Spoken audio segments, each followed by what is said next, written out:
Let's start out with the consumer price inflation.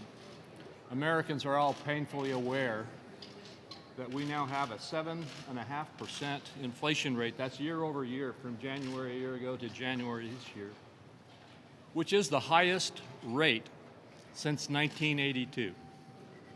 The highest rate of inflation in 40 years.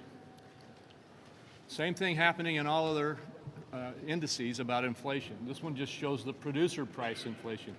That's 9.7%. And you can see the skyrocketing that has taken off. It's very clearly a result of the incredible excessive overspending that is heating up the economy. Now, there are other issues. We've just gone through a pandemic, but we recovered from the pandemic. The economy is open.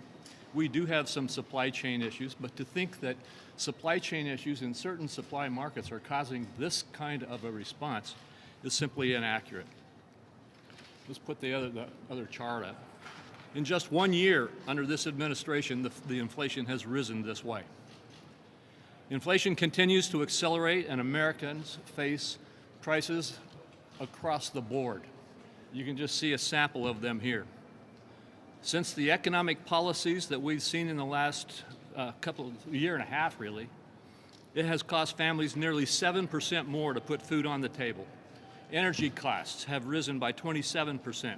The price of gas has exploded by over 40%. The bill for fuel oil to heat the family home ballooned by over 46%.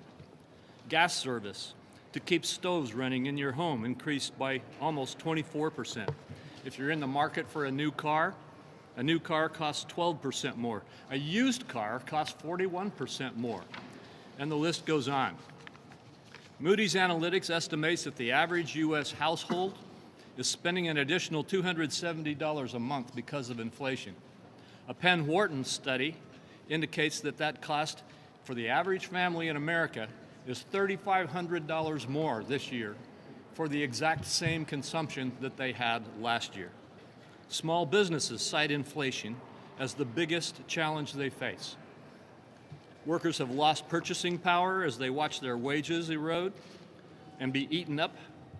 The stealth tax was exacerbated by unnecessary deficit spending last year and more reckless spending that is being pushed and pushed and pushed even today as we speak. Congress should be working to address the harmful effects of inflation and taking steps to address our ballooning debt crisis and our unsustainable mandatory spending. We've got a number of our colleagues who are going to come. I've asked them all to try to keep it to about a minute or so. And I'm going to go next to Senator Barrasso. Well, Joe Biden is the president of high prices. And one of the defining failures of the Biden presidency is going to be inflation. We're now at a 40-year high of inflation. And interestingly enough, Joe Biden's approval rating has dropped to a historic low of only 40%. 40-year high inflation, 40% approval rating. Because people are feeling the pain, paying the price every time they go to the grocery store, every time they go to the gas pump. It's $1 a gallon more for gas now than it was when Joe Biden became president. Month after month after month, prices continue to go up. Wages aren't going up in a way they can keep up with the prices that are going up. So people are falling further and further behind, and they're feeling squeezed. It's happening to working families all across the country. The numbers are it's cost about $275 more this year, each month, $275 more each month, just to try to keep up with the standard of living that they were at a year ago. So people are having to change the way they drive, they shop, they eat, they live. People are having to tap into savings if they have savings. As a result, people's dreams are being crushed. The cost of energy is really affecting people, additionally, not just from driving, but also from heating their homes. And who gets hurt there the most? Well, people living on a fixed income, people struggling to get by. It's gotten to the point where a national poll by Harvard-Harris found that only 3 in 10 Americans approve of the way that Joe Biden is handling inflation. Only 3 in 10. That means just about every Republican, every independent, a whole lot of Democrats aren't happy with the way Joe Biden is handling inflation. And what's his suggestion? Well, he said it again yesterday in a speech. It's going back to this Build Back Better plan with higher taxes, more expenses, more debt, more government spending. That will make inflation worse. When Americans see Joe Biden speaking, they see somebody who is out of touch and in way over his head. And unfortunately, the American people are paying for this president's incompetence. Senator Thune.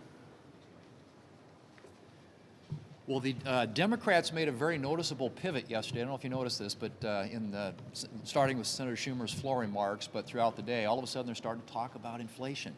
So evidently they have looked at some polling data and realized the impact that this is having on the American people and what the American people think about their leadership as a result of that. And if you take into consideration that a year ago, the inflation rate was 1.2%, 1.2%, well within the Federal Reserve's range of 2% inflation. And now it's 7.5%. Think of that, 7.5%. In fact, that's a $3,500 additional cost to the average family in this country just in this last year. It's a $3,500 tax increase on the American families. And who does that hurt the most? It hurts lower income families, middle income families who are struggling to make ends meet. I'm glad that the Democrats are finally coming to the conclusion that this is an issue that needs to be addressed. But they missed the boat a long time ago, starting with the vote last March to increase spending by $2 trillion, which led this inflationary crisis that we're in. And their solution to it, yes, is to double down and to spend another $5 trillion, flood the zone with even more money, have more dollars chasing fewer goods, and see inflation continue to spike.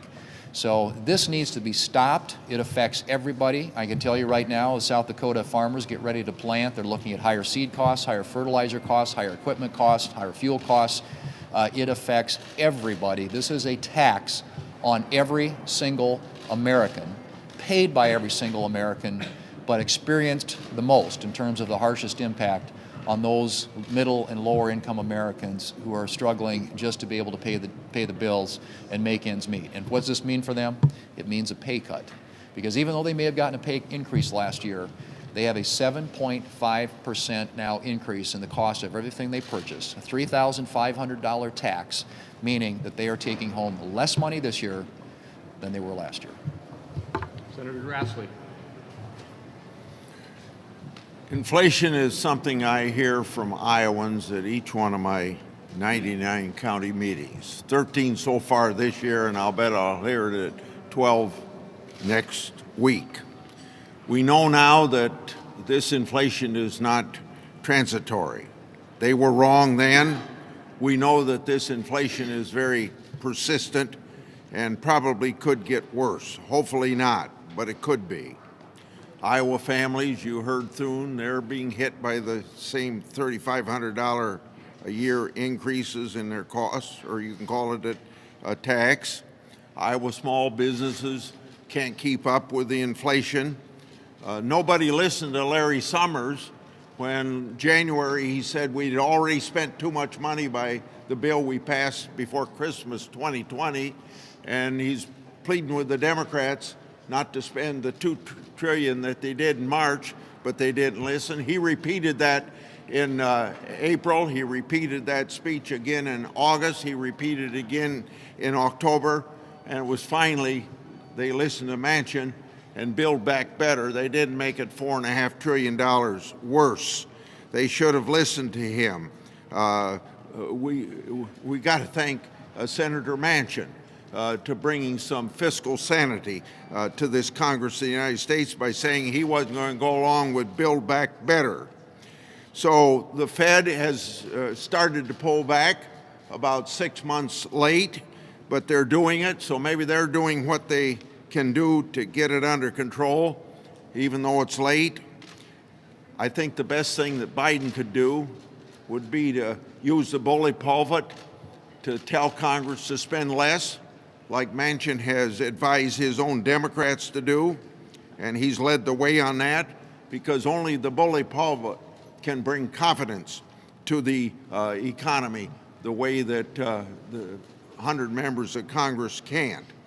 Another thing he could do is undo all of the things he did to drive up gas prices.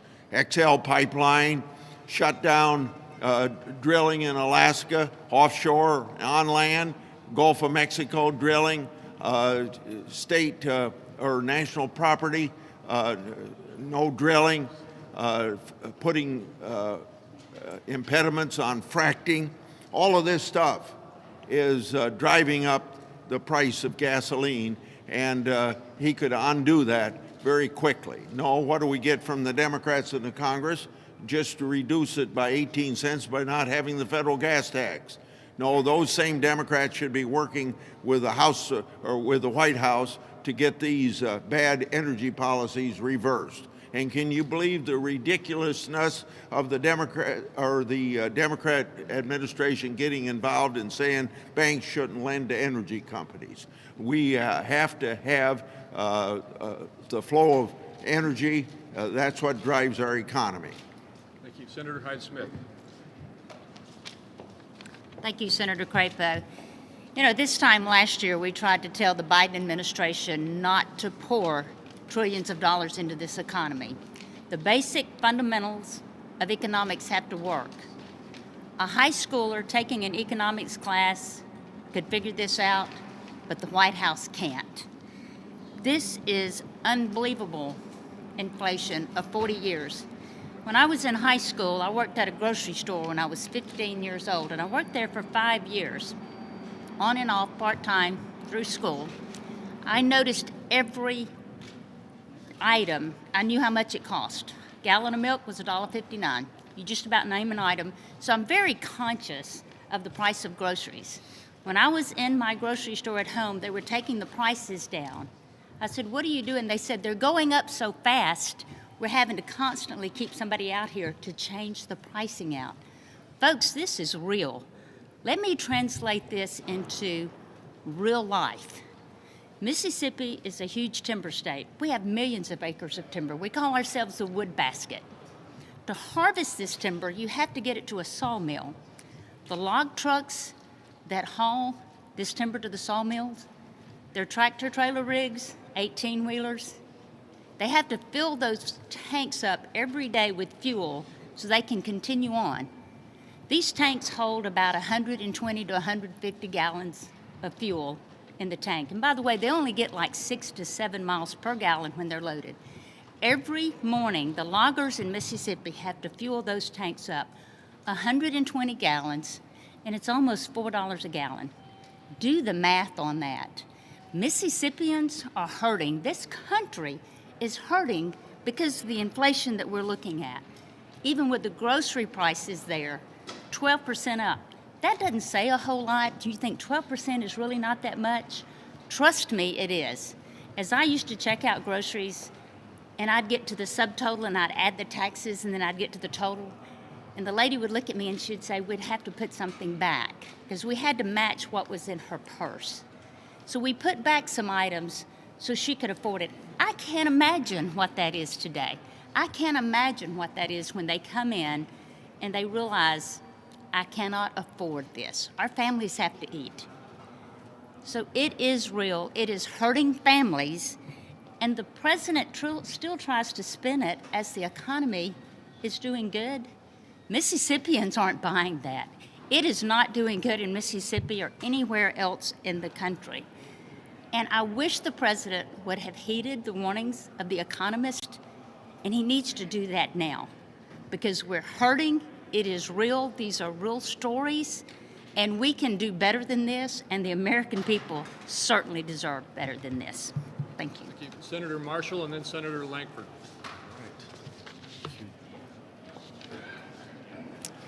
The Biden tax created by Biden policies is costing hardworking American families not 100, not 200, but $275 every month. Biden policies are creating high prices and driving up the cost of living. Let me just bring this home for just a second. I have 4 children and 3 grandsons and 1 on the way here in the next month. Over the past couple weeks, son number 1 called me and said, "Dad, my utility bill has doubled this month." Son number 2 said, "Dad, I just filled up my car and gas is almost $4 a gallon." Son number 3 said, Dad, I'm out looking for an apartment right now, but I can't even find one, and I can't afford it if I find it. And we all know that's code for, Dad, send us some money if you can. Today is one of my grandson's birthday. When he was born, he had $30,000 of debt. His share of the national debt was $30,000. Today, it's $100,000. And we have a president whose policies want to borrow more money, which drives up inflation. I want to turn to senior citizens just for a second. The average Social Security check in this country per month is about $1,600. And yes, there's people out there that live on a Social Security check. What is the impact of burning $275 more every month before you start buying groceries and gasoline for that widowed woman who's on a $1,600 Social Security check? This is a tax from Joe Biden. I want everyone to stop just for a second and think what inflation is going to do to our SNAP programs, to our school lunches, to our USAID programs. Think about what inflation is doing to our Medicare budget right now. The biggest cost of health care is labor. And thanks to Joe Biden's policies and his mandates, he's driving up the cost of labor and creating artificial shortages as well. And that's why this week we're submitting a resolution to stop the declaration of emergency for COVID. It's time for Congress to end this.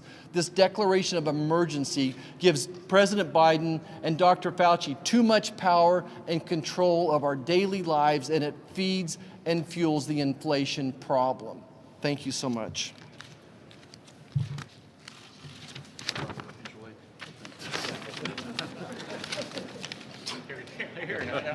Don't throw it. We'll throw it up in the air. Thank you. So when you get into a conversation about inflation, it gets wonky with a lot of numbers, but I hear several numbers that get thrown out pretty often, and that is, well, we have high inflation because we have low unemployment. So let me just run a couple of numbers past us to be able to keep this in context. During the Trump administration, we had record low unemployment, but the average inflation during that 4-year time period was 1.9%. When President Biden took office, January a year ago, if I can take just a year to a year, February a year ago, 1.7% inflation. Now, 7.5% inflation. From 1.7 a year ago to 7.5. Half of America has never experienced inflation like what we're experiencing right now. Half of America has no idea what really inflation looks like until the last couple of months when they go to the grocery store, they go to fill up their truck with gas, they go to actually pay their home heating oil costs, whatever it may be. They're experiencing now what inflation is and thinking, how come I can't pay my way through a month like I used to be able to pay my way through? And it's because of inflation.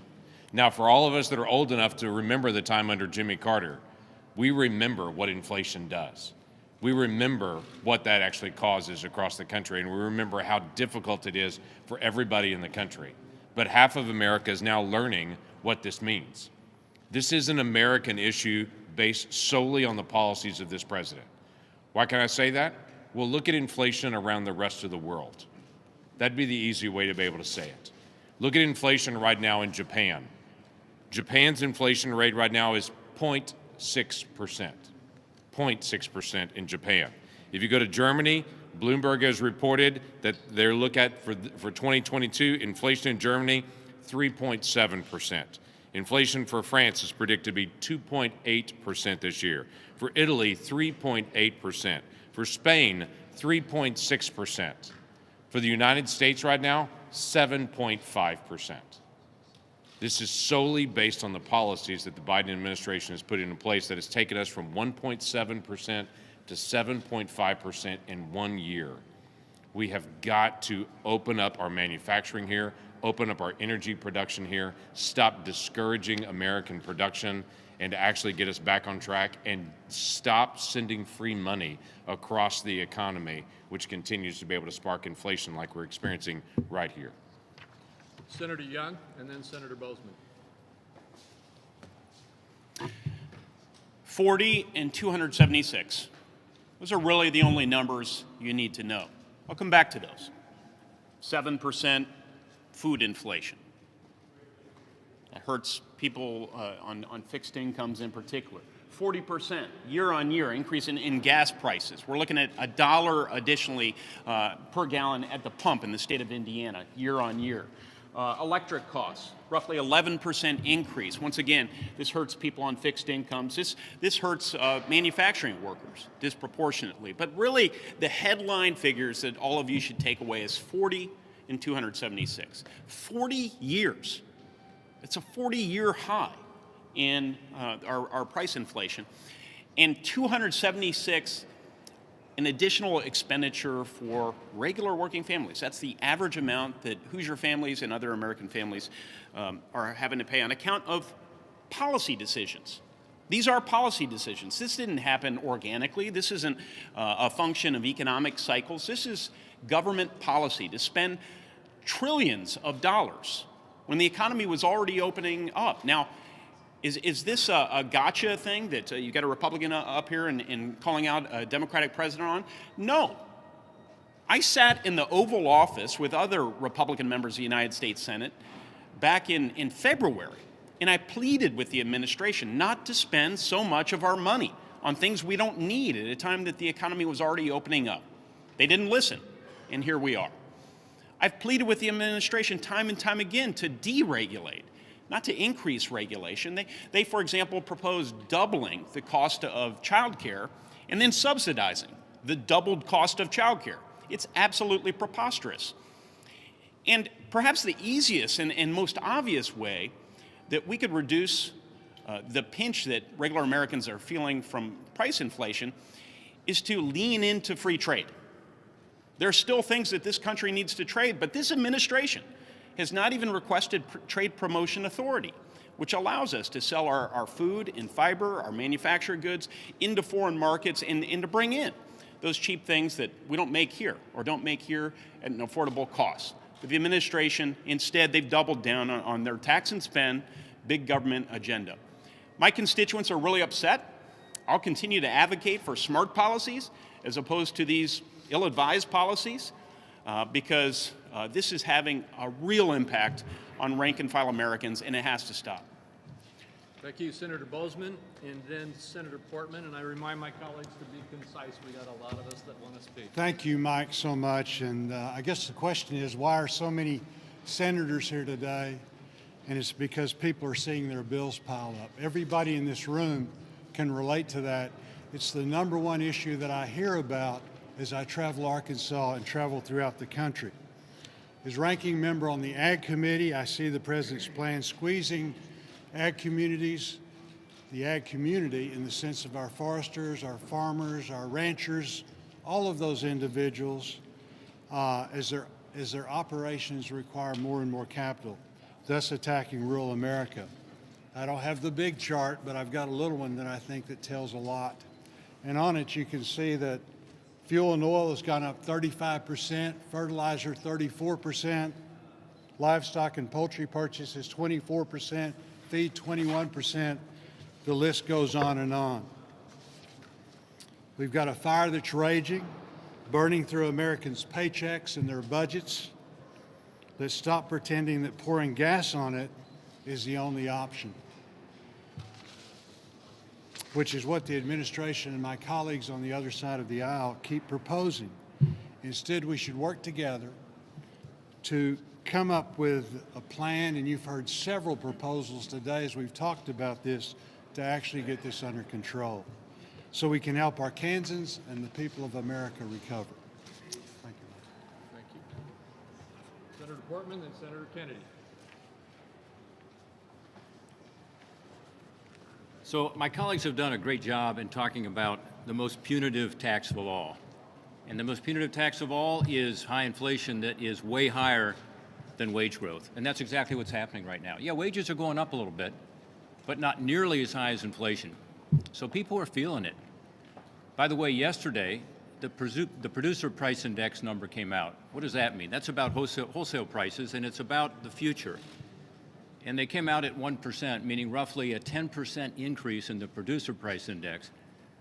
That was continued bad news, because when you hear the administration say that this is transitory, this PPI number yesterday means, unfortunately, we're in for higher inflation, at least for the next year.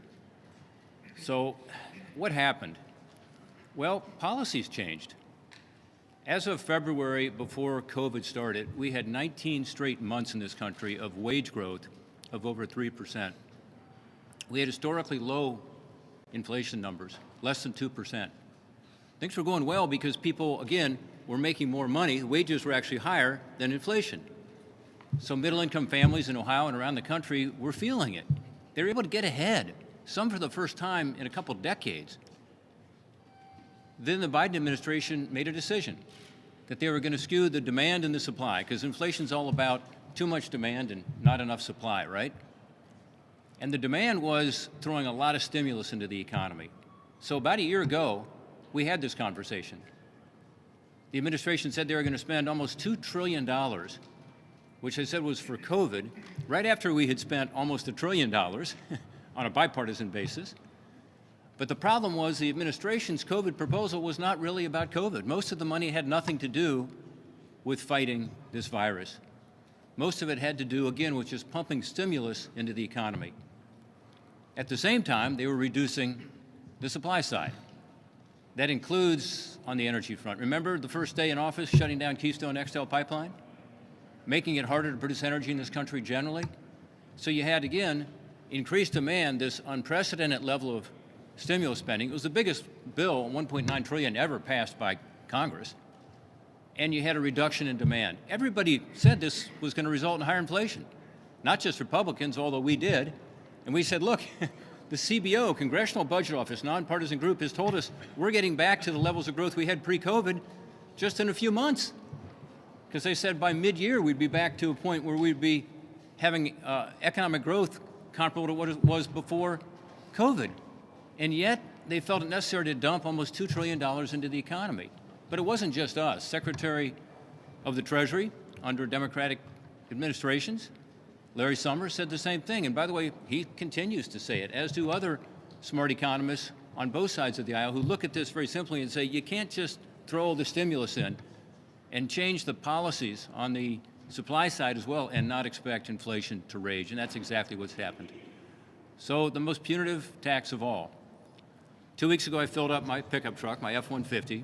I paid almost $100. People can't afford that. People who commute to work, people who use their truck for their business. And I'm hearing from them, as you are, I'm sure. It's time to change policies and do it now to avoid this punitive tax continuing.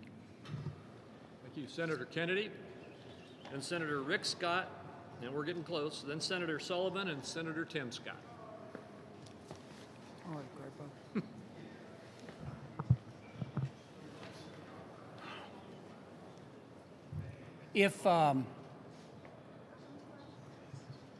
If many Americans won the lottery tomorrow, the first thing they would do is fill up their gas tank. I'm not sure that President Biden understands that. The Biden administration claims that they are for the little gal or the little guy, but they sure don't seem to like them very much. I can't imagine a more pernicious tax than inflation. This inflation, which has characteristics of both demand pull and cost push inflation, is a direct result of President Biden's economic policies. President Biden, of course, denies that. President Biden has blamed inflation on COVID. President Biden has blamed inflation on low unemployment. President Biden has blamed inflation on greedy businesswomen and greedy businessmen. As one commentator put it, I expect President Biden next to say that inflation originated in a bat. But it didn't. It began with the economic policies of the president. What can we as members of Congress do about it? Well, we can't force the the members of the Biden administration to retake Econ 101, but we can do our part by stopping spending like we were drunken sailors. Actually, we're worse than drunken sailors, because drunken sailors stop spending when they run out of money, and Congress doesn't. And we can help by changing our ways in that respect. Thank you. Thank you. Senator Rick Scott, then Senator Sullivan. So consumer prices up 7.5% and producer prices up 9.7%. Now in my state, it's having a devastating impact on families. I grew up in a poor family. I watched my mom struggle with inflation. When I was a kid, she would take in odd jobs, whatever money she had. Either my older brother and I would go to the store. We had to add up without a calculator exactly how much things were going to cost, or we had to do the embarrassing thing and say, oh, I don't have enough money, and say, you have to put that back on the shelf. I watched my mom struggle to buy gas, put food on the table. Now the stories I'm getting all across my state is the same thing. People are going to food banks that never went to food banks before. People are taking second and third odd jobs just to try to make ends meet.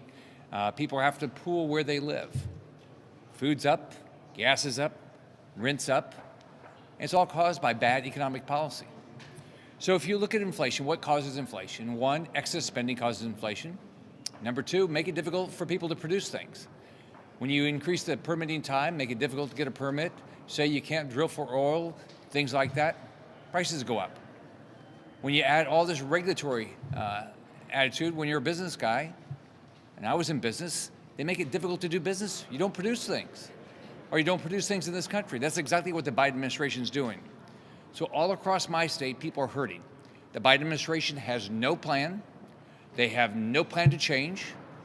I can't see any way this is going to get better until the Biden administration and Democrats stop spending money, stop making it difficult to open and build a business, stop making it difficult to run a business. But until that time, many, many people across my state are going to get hurt. Senator Sullivan.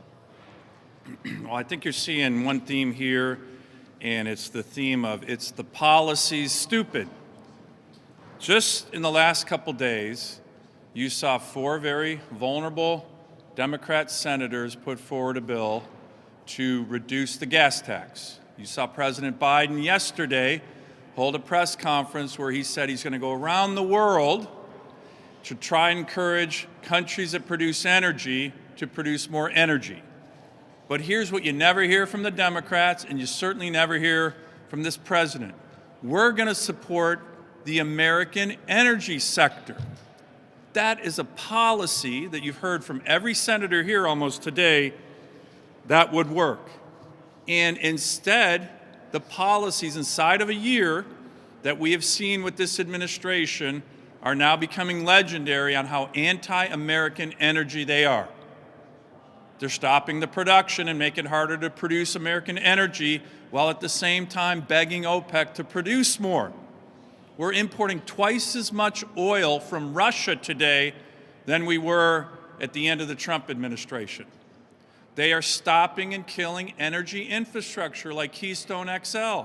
They are going to financial institutions in America, encouraging them not to invest in American energy. And they're putting forward executive branch and other officials like the new Fed nominee, Ms. Raskin, who I'm going to meet with right after this press conference, who have said that the Fed's job should be to choke off capital to the American energy sector. These are the policies and the predictable result. Higher energy prices on working families, pink slips for American energy workers, I'm seeing that in Alaska, and empowering our adversaries like Putin. This is national security suicide in terms of American energy policies. Winston Churchill once said, "To build may have to be the slow and laborious task of years. To destroy can be the thoughtless act of a single day." This administration inherited a long-term bipartisan goal that we have been seeking as Americans for decades, American energy independence. And what they've done in a single day, is they've sought to destroy that. It makes no sense for American people, for inflation, for national security, and they really need to get their boot off the neck of American energy producers. That will help dramatically solve these inflation problems. Clean up. Thank you, Senator. Let me just say what Senator Portman was too kind to say about the impact on inflation around our country, and specifically in places like Ohio and South Carolina and so many other states around the country. In 1982, the inflation rate this month was 7.5%. If you want to know who's going to win the Super Bowl, all you got to do is a look back at 1982 and realize that in 2022, 40 years later, the inflation rate is 7.5%. The last time the Bengals lost a Super Bowl, inflation was 7.5%. Some thought it was because of the Rams receiver, Mr. Cup. Others thought it was because of the defensive player, Mr. Donald. The truth of the matter is that the impact of inflation even cost the Bengals the Super Bowl. You agree? I totally agree. I thought you would, sir. I thought you would. Yes, exactly. To a more serious point, I was talking to Mom, Michelle, over the weekend. Her gas prices are up in South Carolina nearly 50% over the last 12 months. Her pay is up 4%, 10 times more expensive for gas for a mom with 2 kids. I spoke with Brian, a newlywed, looking forward to the promise of the American dream, trying to find the down payment for a home. But the pay that he is seeing is going down based on the spending power of his dollars going down precipitously. We can talk about the transitory nature of inflation. We could talk about the growth or the lack thereof of our GDP. But the truth of the matter is that the Democrats and Mr. Biden, President Biden, continue to ask the American people to believe what he is saying as opposed to what they are seeing. They are seeing the loss of spending power because they can't afford the price of gas per gallon. They are seeing the challenges of experiencing and achieving the American dream because they simply can't afford a down payment on a house. We can do better for the American people. This is not about Republicans, not even about Democrats. It's about our neighbors, the American people. Mr. President, we ask you to do a better job. Thank you. We have time for a couple of questions. In the background, and it's rising, obviously, and people are seeing gas prices rise. Now we're seeing a looming threat of Russian cyber attacks on critical infrastructure, water, grid, electricity. I'm told it could look like the Colonial Pipeline ransomware attack last year. We saw what happened with that. Do any of you believe the president when he came out yesterday and said, we are prepared? Do you believe we're prepared? When you said we are prepared, what are you referring to? For a cyber attack on For a cyber attack. critical infrastructure. I know I'm not one of those who sits on the committee. Rob, can you answer that question? Well, I don't know that I can answer whether we are prepared. I mean, we are better prepared than we have been in the past, but we're not well prepared. And you may know there's legislation currently pending on the floor of the Senate. It combines 3 different bills to harden our ability to respond to cyber attacks in critical infrastructure, governmental side, as well as in the private sector side. And it would help with regard to a Colonial Pipeline type situation. So we need to do more. We have legislation to do that. It's bipartisan. It's come through the Homeland Security Committee. And my hope is we can enact that in the next couple of weeks, particularly with this looming threat.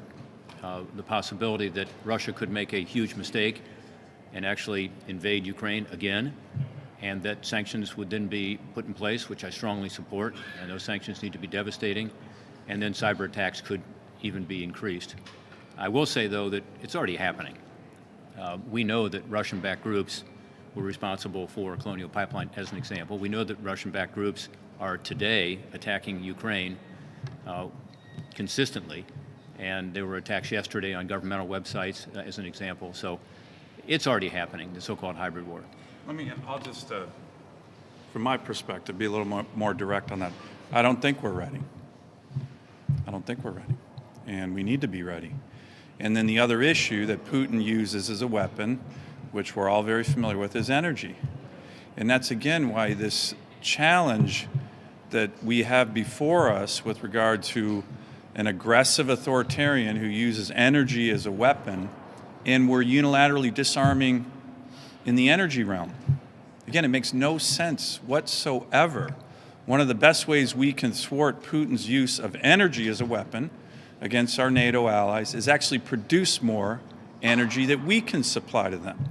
Everybody agrees with that, except for a few far-left individuals in the White House who somehow came in and won the debate about let's unilaterally disarm on American energy.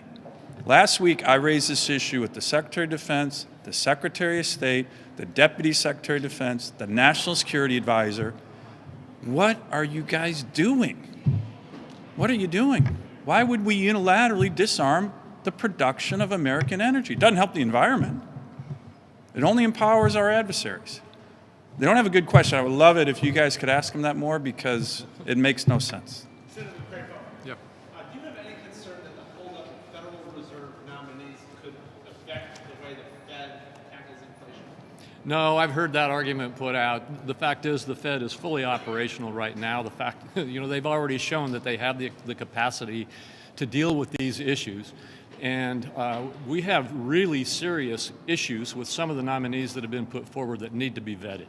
On the Fed's inflation approach, do you think it's aggressive enough what they've said so far they intend to do this year?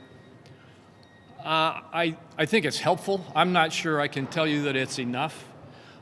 But it's unfortunate that we are in a position that we have to rely on the Fed and the utilization of interest rates, frankly, to deal with this crisis. The better way to deal with the crisis, in addition to the Fed's help in terms of an emergency response, is for us to deal with some of these supply and demand issues that we've talked about here as well. So that really the message needs to be, yes, the Fed's operational, and yes, we need the Fed's help right now.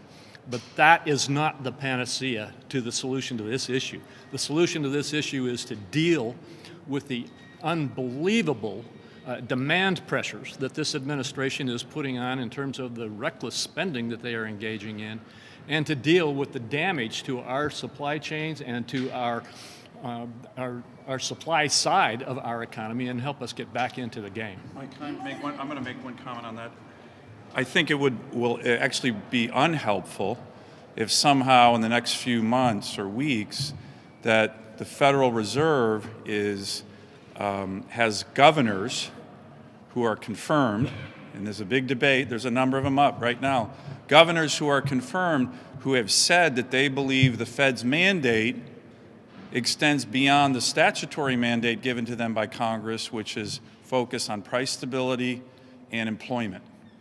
The Fed's mandate from the United States Congress has nothing to do with choking energy investment to energy companies, production of energy, climate change, has nothing to do with that. And it gets a lot more dangerous for the independence of the Fed, but for inflation, if Fed governors are going to come on the board of the Fed thinking they have that mandate to further negatively impact energy markets, that will not help inflation at all. Before you go, we're going to go here, but let me just say one more thing. You've prompted a thought. Does everybody in here remember Operation Choke Point? A few years back under the Obama administration, when their goal was to utilize our our financial sector regulators to choke off so-called unacceptable industries from access to financing. That's what we're talking about right now. The battle over the Fed nominees right now is a battle over whether we want to introduce choke point politics into the Federal Reserve. And I'll say again, the Federal Reserve can operate, it is operating, and there is no threat from that. The threat comes from the changes to the Federal Reserve that the President is proposing with his new nominees. Thanks, sir. Yes. I wanted to ask you, do you guys see potentially pausing the gas tax as a way to help with some of this inflation, to ease some of it? Well, I'd say that each member of the Republican caucus probably could respond to that on their own. I don't know that there's a unanimous feeling, but my response is that trying to eliminate the gas tax is basically a gimmick. The price of gas is $1 higher.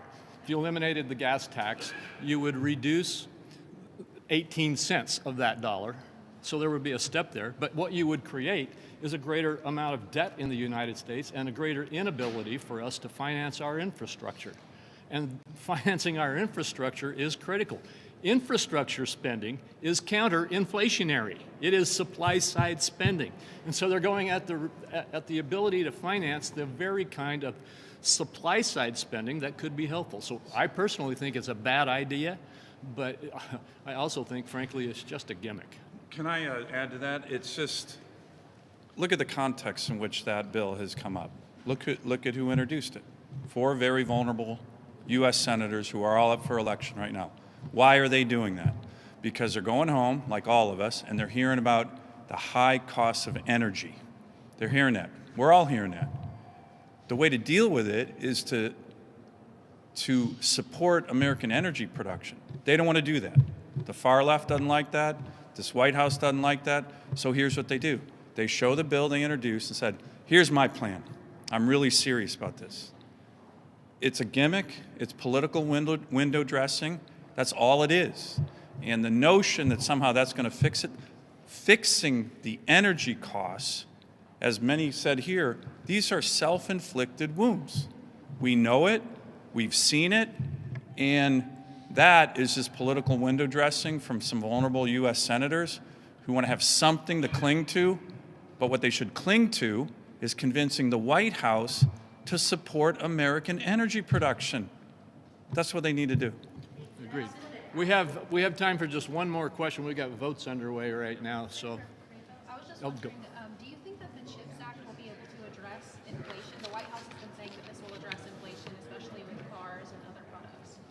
I definitely believe the CHIPS Act is needed. We need to get much more aggressively back in the game in our semiconductor production in the United States. And I do believe it would be a helpful step in terms of dealing with the issues we've raised today. It's not, again, the only step, but it's in that sector of our economy, which is critical. There are semiconductors in everything, almost everything that Americans use. We need to be back in the game, and we need to be aggressively pushing for that. So yes, I think it's a good step. It's also one where we do have bipartisan support, and so I hope that we'll be able to get that enacted into law soon. Really quickly, the Biden agent has asked for $30 billion more for COVID relief. Do you think that's reasonable at this point? I certainly don't, for a couple of reasons. The Biden administration continued, even though Build Back Better did not get the sufficient votes to move on the floor, the reports that I'm reading from all of you say that they're just trying to break it down into pieces now so that they can figure out how to just drill down harder and harder on the spending. And I believe that we have put so much money into this that the effort to continue drilling down on increased spending is not the appropriate response. And I want to conclude by reading the exact words of Larry Summers, which have been referenced by a number of my colleagues here today. This is what he said when we were debating the passage of ARPA, the $1.9 trillion COVID spending bill, so-called COVID spending bill, that was put forward. And these are his words. It is the least responsible macroeconomic policy we have had in the last 40 years. He followed that up in February of 2021 in a Washington Post op-ed, and again, quoting him, there is a chance that macroeconomic stimulus on a scale closer to World War II than normal recession levels will set off inflationary pressures of a kind we have not seen in a generation. Now, how prescient was that? That's what we're talking about, and your question related to an effort to peel a piece of that off and start going at it again because they couldn't get the entire reckless spending bill in the last effort. Thank you all very much.